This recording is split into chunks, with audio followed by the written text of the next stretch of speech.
Hey Susan, okay, I've got your work up here. Highlights to the men's hair, use a consistent color palette for the skin color. I noticed that, nice job. Shadows, highlights, images look more like a series.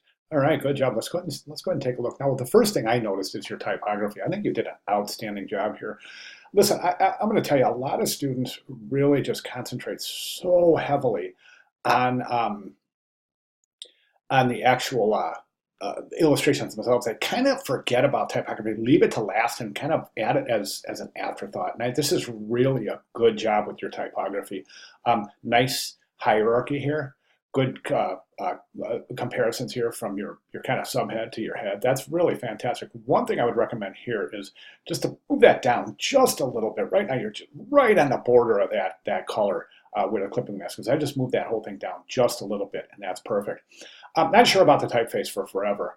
You might want to reconsider that. It's really difficult to read, especially when it's on when the axis is rotated. And speaking of which, I think it's a good placement. It's a pretty good placement um, for the word forever. But just a couple of recommendations here. So you've got all right, so let's take a look at this one, for example. Okay, so you know what, as a matter of fact, let's jump over here because it'd be easier to see. Okay, so, all right, for example, right here, and all of these, for example, let's say Raging Bull. Okay, so you've got iconic American entertainers, early 80s Oscar series.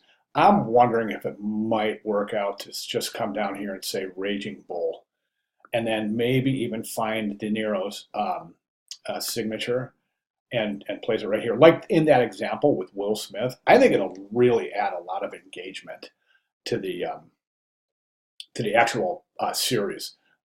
Again, so in summary, so you have iconic American entertainers, early '80s Oscar series, Raging Bull, and then uh, uh, Robert De Niro's signature over here. And that would just, the only problem there is now we just have to figure out where to put forever, and you might even be able to tuck it under here. Or if you leave it over here, I would recommend that we bring it in so it's the baseline is facing the interior of the illustration as opposed to the baseline facing the right margin.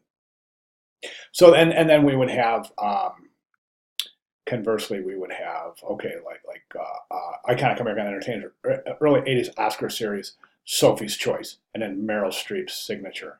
See what I'm saying? I think that could be really compelling. Okay, let's go ahead and take a look at the series. I want to go through this in the larger version here that was in the LMS. So okay, so I think one of the things that I noticed is, and I think that the eyes are done very well, but we could actually draw a little bit more attention to the eyes. And you see those little specular highlights that you've added? That's really a fantastic touch, but make them white. It's really make them white. It's going to draw a lot of attention to the eyes. So I would make those specular highlights white and make them large enough to see. I mean, it really adds a lot of visual engagement.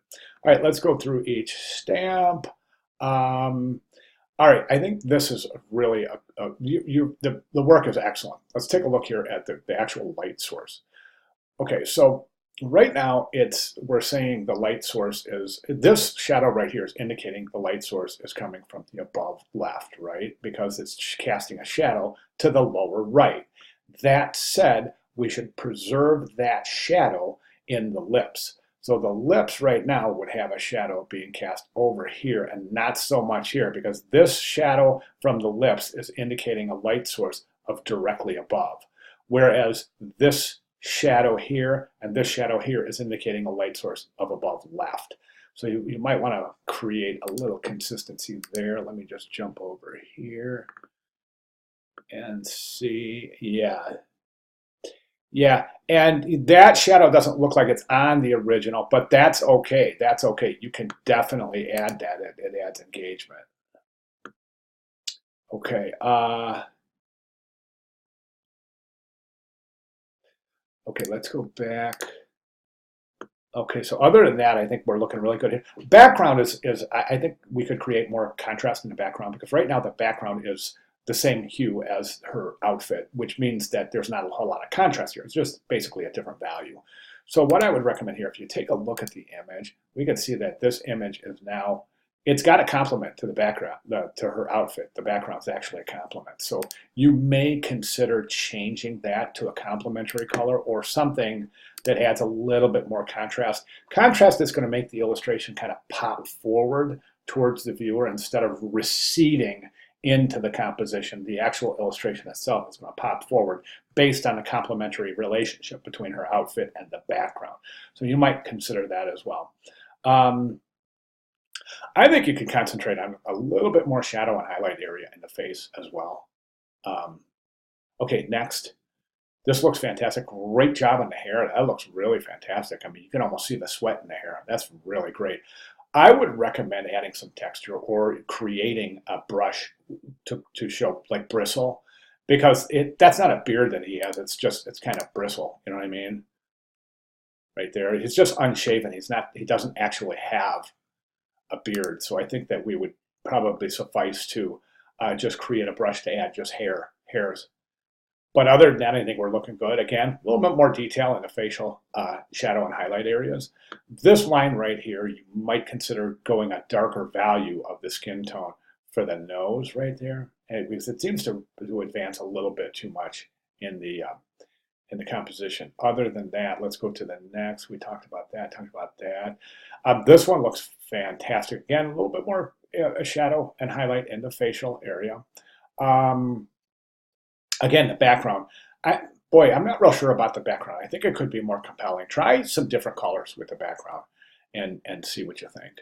But I think this looks really fantastic. All of your illustrations are great. You've done a wonderful job here. And again, background here, I think we could definitely choose a color that would have a more compelling, engaging presentation based on relationship of the illustration to its background. So think about that, work with your background colors. I think that covers it. Other than that, I think you're doing, again, right here, remember that demonstration I gave with I sent it to you, that little video I did with creating tints, tones, and shades. And if you create, I only did a 3-step between the parent hue and the tint, tone, and or shade. But if you do like a 7 or 8 steps, you'll have a wonderful palette to choose from. So you could theoretically go from skin tone to a really, really dark value of the parent hue, and then use some of the darker values for these lines in the face.